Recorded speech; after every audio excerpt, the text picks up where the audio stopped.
Analizamos en una primera instancia cómo es que el Señor les hablaba durante todo el capítulo 22 a diferentes grupos, grupos religiosos, grupos políticos, grupos que tenían ciertos intereses en que el Señor no mantuviese dicha autoridad con la cual él estaba enseñando. Pero vemos de que todo eso termina. El Señor finalmente en el capítulo 22 habla a un escriba y le da una respuesta respecto a una pregunta que le había hecho. Y viendo la sabiduría del Señor, nos dice la Escritura de que ya no saben preguntarle. Entonces, en el capítulo 23 vemos de que el Señor ahora se dirige a sus discípulos y comienza a enseñarles respecto a este grupo que eran los fariseos y los escribas. Y vimos primeramente cómo es que el Señor le refiere, cómo es que estas personas que estaban o habían estado en la cátedra de Moisés guardaban una cierta posición social que debían haber cumplido y que no cumplieron finalmente. Ahí pudimos revisar cómo es que estas personas habían recibido por la tradición la capacidad o la interpretación de las leyes.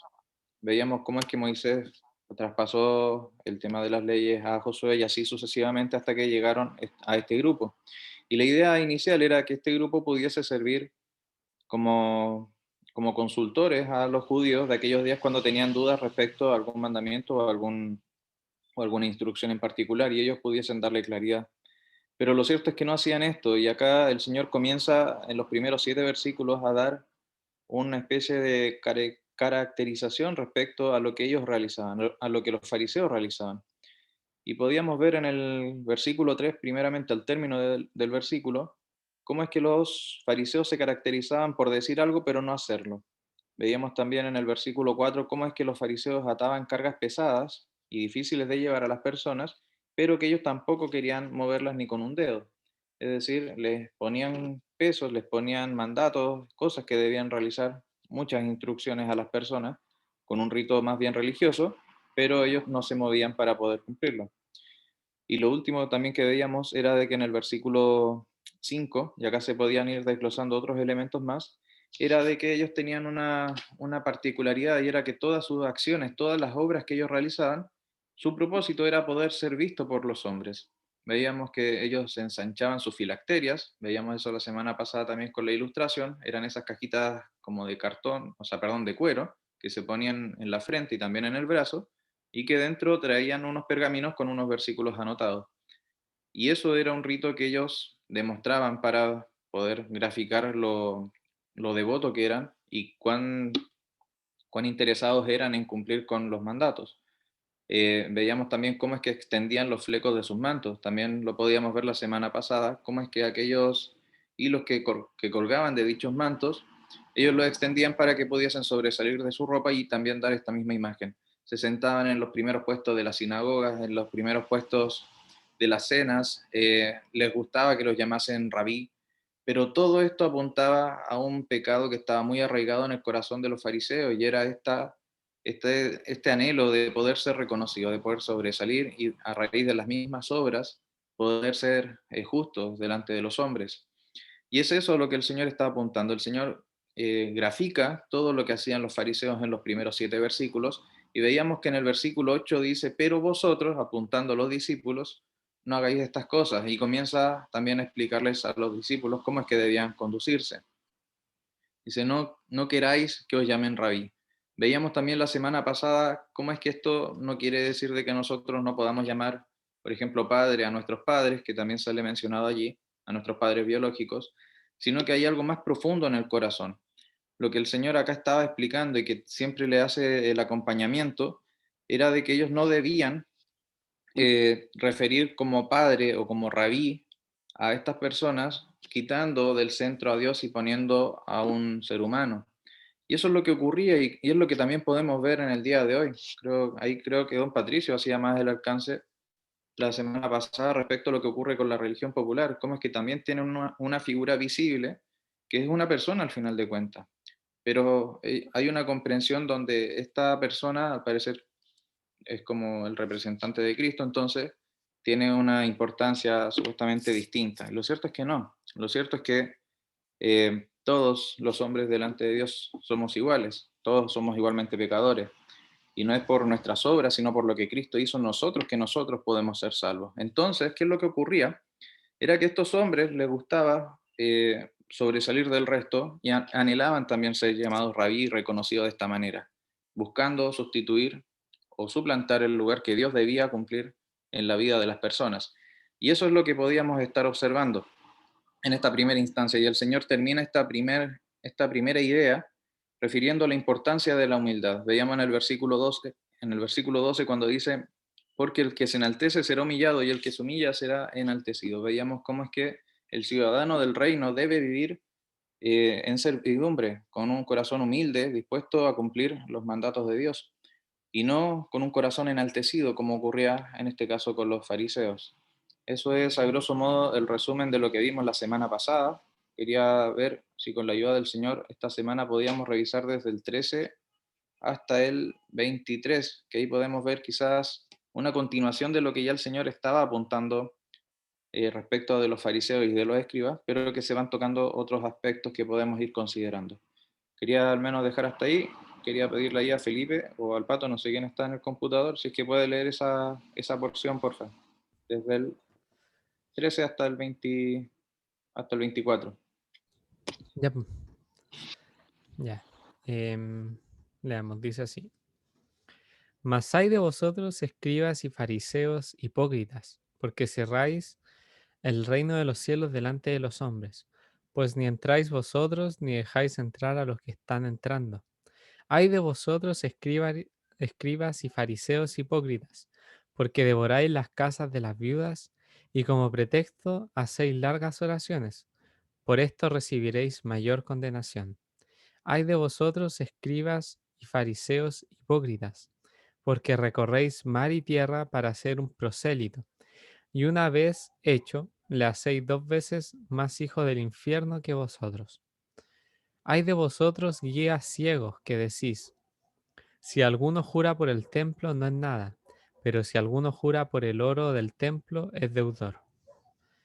Insensatos y ciegos, porque ¿cuál es mayor, el oro o el templo que santifica al oro? También decís, si alguno jura por el altar, no es nada, pero si alguno jura por la ofrenda que está sobre él, es deudor. Necios y ciegos, porque ¿cuál es mayor, la ofrenda o el altar que santifica la ofrenda? Pues el que jura por el altar, jura por él, y por todo lo que está sobre él. Y el que jura por el templo, jura por él, y por el que lo habita. Y el que jura por el cielo, jura por el trono de Dios, y por aquel que está sentado en él. Ay de vosotros, escribas y fariseos hipócritas, porque diezmáis la menta y el eneldo y el comino, y dejáis lo más importante de la ley, la justicia, la misericordia y la fe. Esto era necesario hacer, sin dejar de hacer aquello. Falta uno, creo el 24, si no me equivoco. Ah, Sí, ya. por Dice, em, guías ciegos que coláis el mosquito y tragáis el camello. gracias, ¿Solo eso? Felipe. Sí, solo eso. Es que en Ya, verdad bueno. el versículo 24 da como una especie de corte o de síntesis a lo que ya se venía desglosando más arriba. Como les comentaba, esta es una exposición bastante larga que hace el Señor en todo este capítulo por una finalidad pedagógica, es que lo estamos segmentando, pero se va viendo una línea que conduce toda la argumentación del Señor. Teniendo eso en perspectiva, tampoco quiero que se formen como ideas rígidas respecto a lo que se va exponiendo, pero sí que tengan una especie de mapeo mental para poder ir entendiendo cómo es que se van sucediendo las líneas argumentativas. Y personalmente lo que me sirvió cuando leía esta porción y la revisaba durante la semana era al menos hacer una distinción en dos aspectos. Primeramente, en los versículos 13 al 15, vemos de que el Señor refiere con un concepto bastante duro a los fariseos, un concepto que se suele repetir. Ojo, ahí como una herramienta que les puede servir cuando van leyendo, para quienes quizás no lo hacen tan habitualmente, es ir viendo cuando hay elementos que se van reiterando. La escritura no es azarosa, siempre hay detalles y hay mucha riqueza, entonces podemos ir viendo ciertos elementos que se van uniendo. Y veíamos que en los versículos 13 al 15 hay un concepto que era la hipocresía. Hipócritas lo llama el Señor. Vemos también esta exclamación de ay de vosotros, haciendo una referencia a la gravedad de lo que ellos estaban cometiendo. Y veíamos tres elementos particularmente. Veíamos en el versículo 13 que el Señor les refiere, ay de vosotros, escribas y fariseos hipócritas, primeramente porque cerráis el reino de los cielos delante de los hombres, ni entráis vosotros, ni dejáis entrar a los que están entrando. Entonces, por un lado, veíamos la hipocresía y veíamos este aspecto. No dejaban entrar o entorpecían, por otro lado, a quienes estaban entrando. Después voy a entrar de lleno a explicar un poquito más ese aspecto, pero quiero enumerarlas. Esta es la primera, entorpecían el paso de quienes estaban entrando. El segundo, vemos en el versículo 14, también el Señor les llama hipócritas. Dice, porque devoráis las casas de las viudas y como pretexto hacéis largas oraciones. Esto también tiene un elemento bien importante, porque también entendíamos de que la viudez implicaba cierta desprotección a nivel económico en aquellos días. También vamos a entrar quizá más en profundidad en unos momentos. Y la tercera, en el versículo 15 también vemos de que el Señor les llama hipócritas. Dice, porque recorréis mar y tierra para ser un prosélito. Un prosélito era una persona gentil, era un externo a la nación de Israel, que se convertía al judaísmo. Entonces no era alguien que nacía en la nación de Israel, no era alguien que tenía o que profesaba este credo, esta religión, pero que finalmente ellos lo tomaban, lo convertían y esta persona pasaba a ser uno más de ellos. Pero vemos que hay una doble condenación, como dice acá la Escritura. Le hacéis dos veces más hijo del infierno que vosotros. Entonces, veíamos que en estos primeros tres versículos, del 13, 14 y 15, estaba el concepto de la hipocresía. Veíamos ciertas prácticas que tenían los fariseos y los escribas y cómo es que esto guarda relación con este carácter. Pero posteriormente vemos también un segundo elemento que es la ceguera. Desde el 16 podemos ver algunos y vemos ahí quizás un elemento un poco más complejo que se logra ir conectando hasta el término de la porción que se fue leyendo. Porque apuntaba a cómo es que los fariseos y los escribas juraban por ciertos elementos y pensaban de que eso era superior a la totalidad. Decía, hay un ejemplo que planteaba el Señor. Si alguno jura por el oro del templo es deudor, pero si jura por el templo no es nada. Más abajo decía, si es que jura por la ofrenda que está en el altar, es deudor, pero si juran por el altar no lo es. Y el Señor refiere la ceguera que esto implicaba, porque finalmente no era aquello tan acotado lo que era mayor, sino era la totalidad lo más importante. Pero no se refiere a las cosas materiales. Ojo, ahí no quiero que nos quedemos con una visión acotada o limitada. El Señor está tratando un tema mucho más profundo que solamente el templo, que el altar y que el oro. Lo que acá el Señor estaba planteando era cómo es que los fariseos se enfrentaban la ley. Los fariseos se esforzaban, y ahí después lo da con mayor detalle, se esforzaban por diezmar aquellas cosas que eran muy pequeñas, pero habían perdido lo trascendental, habían perdido la justicia, la misericordia y, si no me equivoco, la fe que sale más abajo. Habían perdido lo esencial de la ley por darle atención a aquello que era más particular. Por eso es que el Señor concluye esta segunda parte con ese versículo tan particular. Dice, se me fue un poco la idea, pero decía como de que cuelan el mosquito y tragan el camello. O sea, pasan algo muy pequeñito por el filtro, pero las cosas más graves finalmente las terminan por tragar y no hacen ningún esfuerzo por ver si es que esto estaba bien o no. Entonces teníamos esas dos líneas al menos. La primera de la hipocresía, como les comentaba, y veíamos en el versículo 13 cómo es que estas personas cerraban el reino hacia aquellas personas que iban entrando. ¿A qué se refería particularmente con esto? Era de que estas personas, con su actitud, con su deseo de mostrar obras, de poder siempre estar haciendo cosas, como también lo conectábamos con lo que vimos más arriba, le imponían pesadas cargas a las personas. Si una persona iba con convocado, por ejemplo, como hemos visto en tantas porciones de la Escritura, que se acercaban al Señor con verdadera convicción de pecado, que buscaban ser salvados, estas personas les ponían ritos, les ponían cosas que tenían que hacer. En vez de acercarlos, en vez de poder abrirles la posibilidad de conocer a Dios, de poder arrepentirse, ellos les cerraban imponiéndole grandes pesos, imponiéndole obras y cosas que ellos tenían que realizar. Y allí donde estaba la hipocresía. Si bien ellos se mostraban como personas que conocían, que podían ayudar a aquellos que estaban necesitados, finalmente no lo hacían, sino bien lo cerraban las posibilidades de recibir apoyo o ayuda. Ellos, en vez de proveer, de estar preocupados de las mujeres viudas, devoraban lo que ellas tenían. Como les comentaba, la viudez en aquellos días también estaba ligado a una carencia económica, porque no tenían a un marido que les pudiese sustentar en cuanto a los bienes o a las cosas que ella pudiese tener. Entonces, en vez de cuidar, en vez de proteger, ellos devoraban. Ahí también vemos la hipocresía. Lo que ellos debían realizar no lo realizaban. Y ocupaban estas largas oraciones como pretextos para demostrar de que ellos estaban haciendo bien, pero finalmente no lo hacían. Y también el tercer aspecto era que ellos, en vez de poder brindarle un conocimiento a las personas externas para que pudiesen acercarse a Dios y así ser salvos, finalmente le terminaban por condenar. Les condenaban y es por eso es que la Escritura nos refiere de que lo hacían 2 veces más hijos del infierno que vosotros, porque ellos les demostraban a estas personas de que ellos no eran iguales, o al menos es lo que ellos pensaban. Entonces ahí estaba la hipocresía, en vez de hacer lo correcto, en vez de acercar a las personas al Señor, en vez de acercar a Dios y de que estas personas se pudiesen arrepentir de sus pecados, finalmente les ponían grandes cargas, se devoraban lo que ellos tenían y no ayudaban. Y por otro lado, eran ciegos porque verdaderamente no lograban ver lo que era más importante. Estaban con su vista tan centrados en poder demostrar, en poder tener obras que fuesen alabadas por los hombres, pero esto no era lo importante, sino más bien cómo es que ellos podían aproximarse a Dios. Y es eso lo que nosotros también podemos desprender, lo que podemos sacar para nuestra vida, porque verdaderamente nosotros también podemos caer en esta misma pauta que tenían los fariseos. Muchas veces le podemos asignar un valor sumamente elevado a las obras, a las cosas que nosotros podemos hacer, y pensamos que a través de ello nos justificamos.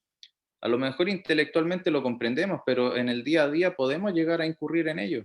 ¿Cuántas veces, por ejemplo, podemos llegar a pensar de que la vestimenta o algunas acciones o algunos gestos pueden generar un cambio en cuanto a la justificación que tenemos delante de Dios, siendo que la justificación que tenemos no depende de nosotros, es por lo que Cristo ya ha hecho en nosotros?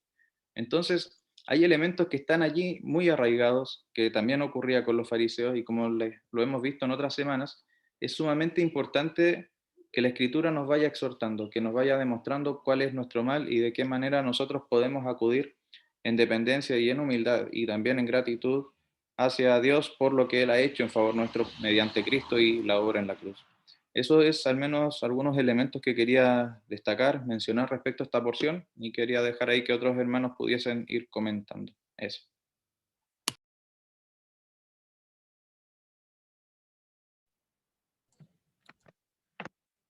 Bueno, yo quiero hacer solo un alcance cortito, unos minutitos.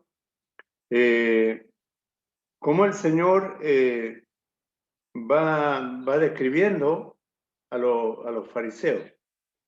Por ahí recogí una información de que de los 600 fariseos que habían, solamente uno llegó al Señor y ese fue Nicodemo, aquel principal entre los judíos.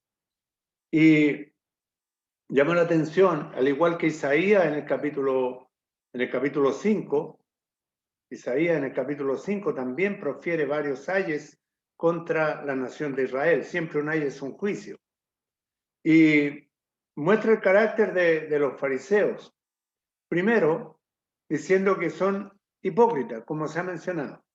Un hipócrita es alguien que actúa un papel, alguien que quiere demostrar o que quiere personificar a alguien. Por supuesto que no está imitando a alguien, está imitando algo.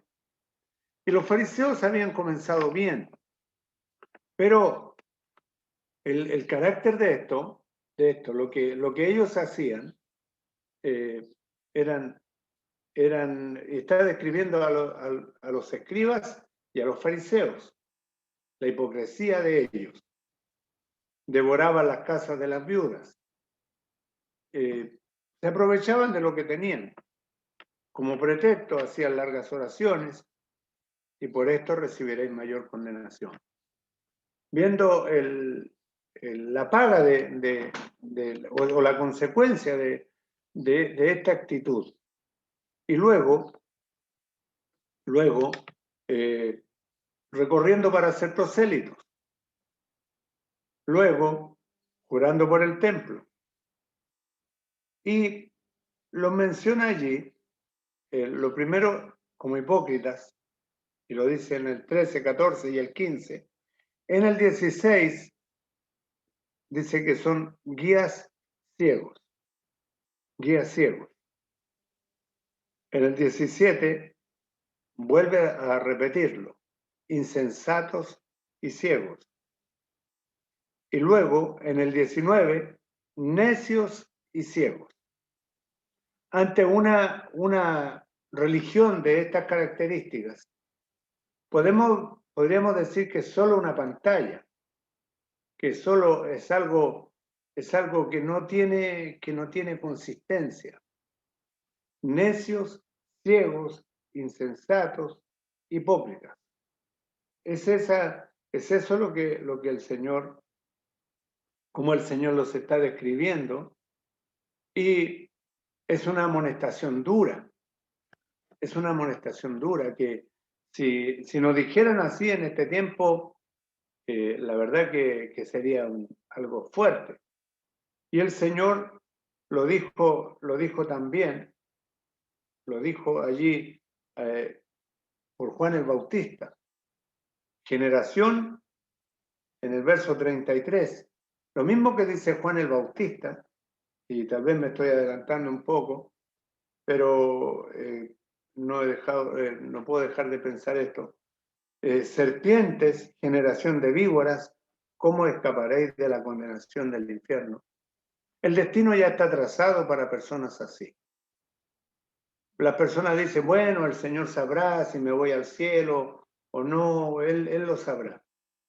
Pero vemos que por sus frutos, como leíamos en el capítulo 7, lo estudiamos también, por sus frutos los conoceréis.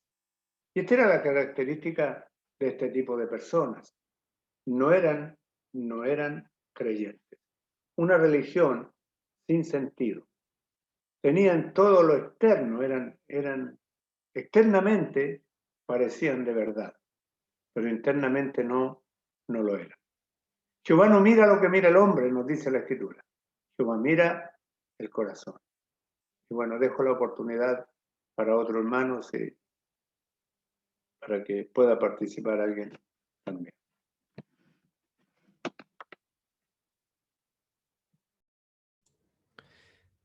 Yo tenía pensado que a veces, bueno, estos versículos que se muestran acá me llevan a pensar directamente a nosotros que tenemos, o sea, que estamos en un local, que le hablamos a las personas del Señor. Y pensaba que nosotros muchas veces podemos tener como ciertas actitudes descritas en estos pasajes.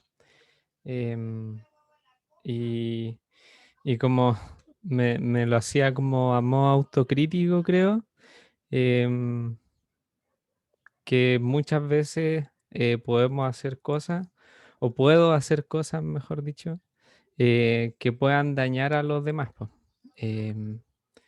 Que puedan hacerles mal en el sentido de exaltarlos o hacerlos más como, o de apocarlos. ¿Y por qué pensaba esto? Cuando habla de que van y se esfuerzan por hacer prosélitos y todo eso, o cuando habla de las viudas, está hablando de otras personas, de terceros, y de que en verdad a esos terceros le están haciendo daño los judíos. O sea, los fariseos le están haciendo daño a ellos. Le están haciendo daño devorando las casas de las viudas, dice, y dice, cerráis el reino de los cielos, no, perdón, recorréis mar y tierra para hacer un prosélito y una vez hecho le hacéis 2 veces más hijo del infierno que vosotros. Una mala enseñanza. pensaba en estas cosas, que a veces como las propias acciones pueden dirigirnos a una mala enseñanza a terceros o un mal ejemplo a terceros también. Podemos estar afectando a nuestro entorno. Podemos estar apocándolos, podemos estar sobreexaltándolos también. Les podemos enseñar a ser grandes religiosos o les podemos enseñar a ser seguidores de lo que nosotros hacemos. Eh, y ambas cosas están acá arriba o están abajo. Y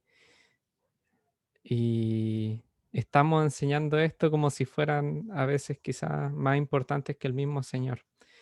Y aquí donde el Señor enseña a continuación. Para los fariseos y los escribas era más importante la ofrenda o el oro que el altar o el templo. Y de repente uno cuando se halla como muy ocupado en algunas cosas que pueden ser verídicamente para el Señor, eh, muchas veces estamos más enfocados en esas cosas que en el Señor mismo. Y cuando le enseñamos a los demás, le enseñamos sobre eso que del Señor. Me llama la atención eso porque por ese impacto que tienen en otras personas, lo que nosotros podamos hacer, lo que nosotros como seres humanos, no solamente como creyentes, más aún como creyentes nosotros, nuestro testimonio hacia los demás, las cosas que enseñamos, eh, han de ser más puramente del Señor. Po. Creo que de alguna forma es inevitable porque carnalmente nosotros podemos llevar muchas cosas negativas, eh, pero en nuestro deseo tiene que estar enseñar por sobre todas las cosas del Señor Jesucristo a las personas, de enseñarles con nuestra vida, con nuestras acciones, eh, de lo que hacemos, de cómo hablamos de Él, todas esas cosas, de cómo nos dirigimos, podemos enseñar. Quizás no solamente con dogmas, sino también con nuestra vida completa, de nuestro propósito finalmente. Eso pensaba como el impacto en otros. Lo importante que podemos considerar ahí es que estas cosas se han escrito como ejemplo para nosotros, dice la Escritura, que hemos alcanzado los fines de los siglos. Y cuando habla, el Señor condena la hipocresía y juzga la hipocresía de los fariseos. También, en alguna ocasión nosotros podríamos caer en esto, en la hipocresía. Y pudiéramos estar siendo guías ciegos, porque esto es una amonestación, y es una fuerte amonestación para los fariseos, para los escribas y los fariseos. Los escribas habían escribas doctos que se preocupaban incluso de lavar bien sus manos y antes de escribir el nombre de Jehová en algún manuscrito. Y era tal el celo que tenían y ellos juraban por el templo. Decía, vosotros que decís, si alguna jura por el templo no es nada, pero si alguno jura por el oro del templo, es deudor. Le daban más importancia a los elementos que al que habitaba en el templo. Y debemos ser cuidadosos en esto también, porque pudiéramos hallarnos en esta misma condición, necios y ciegos. Cuando la Escritura nos dice que el que no naciere de nuevo no puede ver el reino de Dios. Esto podría entenderlo bien Nicodemo. Lo podría entender bien. Necios y ciegos. hipócritas, guías ciegos. Ay de vosotros, dice, escribas y fariseos hipócritas, que sois semejantes a sepulcros blanqueados. El Señor sabía perfectamente lo que había en el corazón de cada uno de ellos. Y el Señor también sabe lo que hay en el corazón de cada uno de nosotros. Yo quería también comentar algo.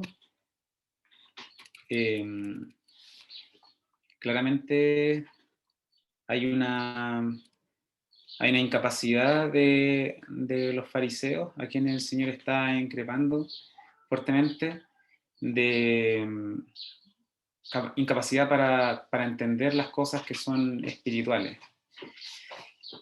Y lo hace de diferentes maneras. Los pasajes que tenemos acá van uno por uno, los versículos, tratando el mismo punto, pero con diversos ejemplos.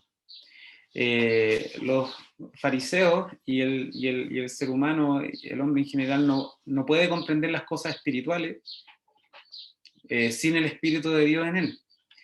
Pero lo que sí puede hacer una persona es desarrollar una conciencia religiosa, es decir, comprender un conjunto de normas, de dogmas, y desarrollar como una sensibilidad respecto a ello. Lo otro es que nosotros somos naturalmente religiosos, naturalmente especulamos sobre cosas a lo mejor trascendentes, sobre cosas eternas, sobre lo que es bueno, lo que es malo, sobre lo que podemos temer, sobre nuestra esperanza para la humanidad o lo que hay después de la muerte. Y todas las culturas desarrollan un sistema religioso. Aunque se hayan apartado radicalmente de Dios, los pueblos tienen como una especie de necesidad, una urgencia que es transversal, es común a toda la humanidad, que es finalmente construir una religión. Y eso está en nuestra carne.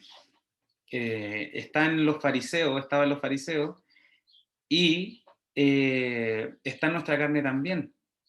Como decía Felipe, mi hermano, finalmente nosotros, comprendiendo muy bien el peligro, el error, la ceguera en la que estaban los fariseos, tenemos que llevar eso y ponerlo frente a nosotros.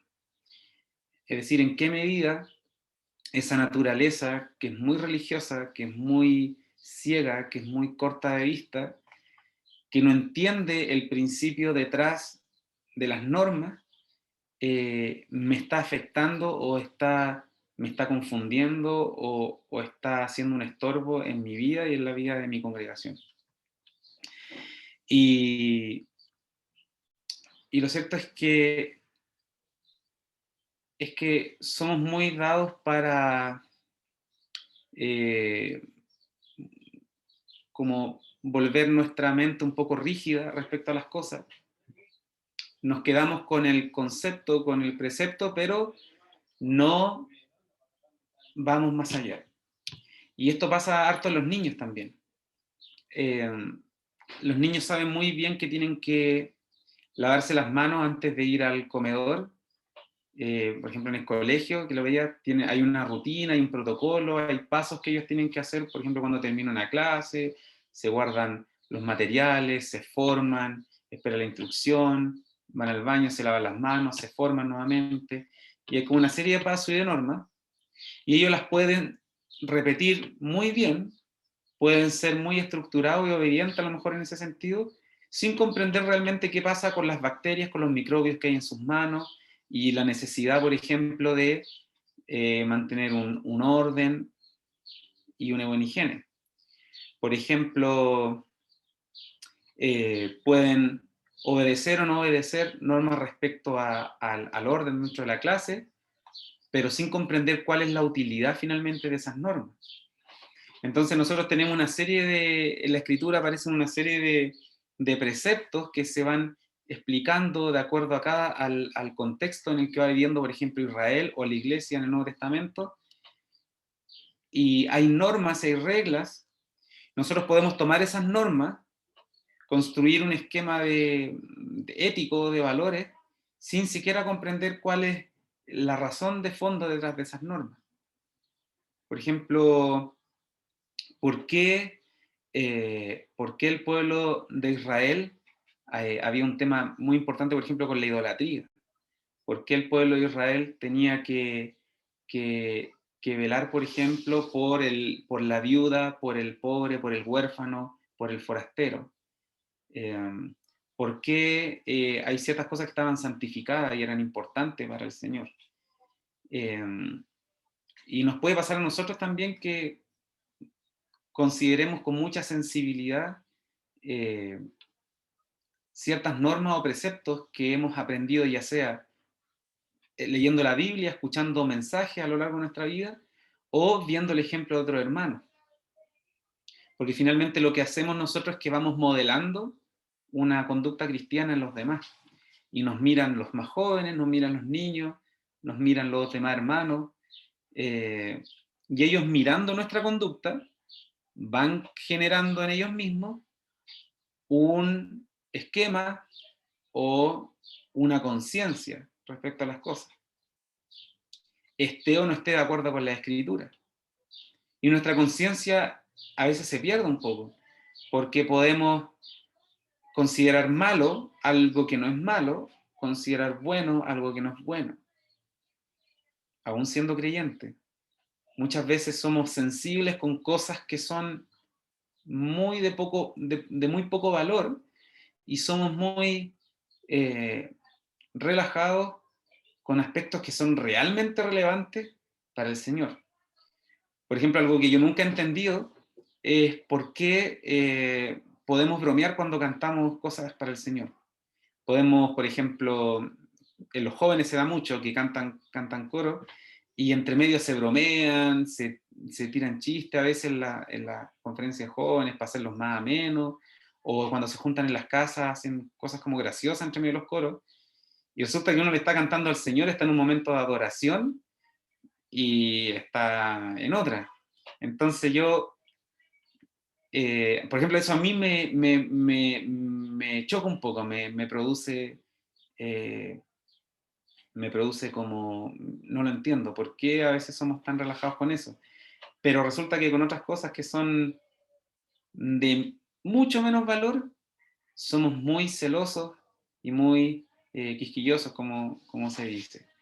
Y eso es porque nuestra carne y nuestra conciencia necesitan irse transformando, afinando, calibrando respecto a lo que el Señor realmente nos muestra en su palabra y nos quiere enseñar. Es decir, el Espíritu tiene que irnos moldeando para que nuestro corazón y nuestra mente sea la mente de Cristo, y que podamos discernir esas cosas que son importantes para el Señor, y no que son importantes para nosotros o para una tradición que venga de muchos años en nuestra congregación.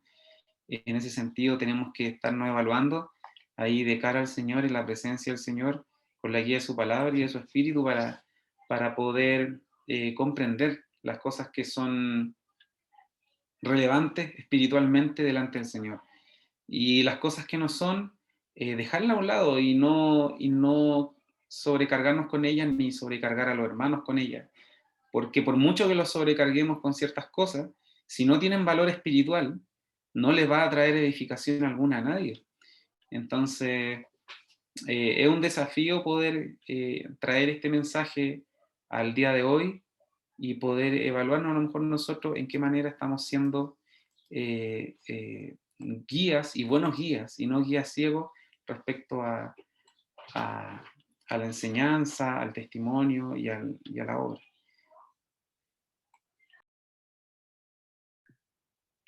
Muy bien, gracias Pato. Ya hemos llegado a la hora de término, así que les invito a que oremos para finalizar. Oremos. Dios nuestro Padre, te damos las gracias por esta posibilidad que nos has brindado de reunirnos en esta plataforma para poder alabarte primeramente con los cánticos, Padre, para poder llegar delante de tu trono con las oraciones, Padre, y también para meditar en tu palabra, meditar en el propósito que tú tienes para nuestras vidas. Padre, ayúdanos para vivir rectamente, para vivir conforme al deseo de tu corazón. Ayúdanos, Padre, para que esto prime en todo momento. Queremos encomendar, Padre, el término de este día, seas tú guardándonos de todo mal. Te pedimos también por los hermanos que no se han podido conectar. Te pedimos por ellos, por sus familias, para que seas tú también brindándoles de todo lo necesario. Padre, lo encomendamos todo a ti, en el nombre del Señor Jesús. Amén. Muy bien. Quienes puedan abrir la cámara, y la verdad que deseamos que el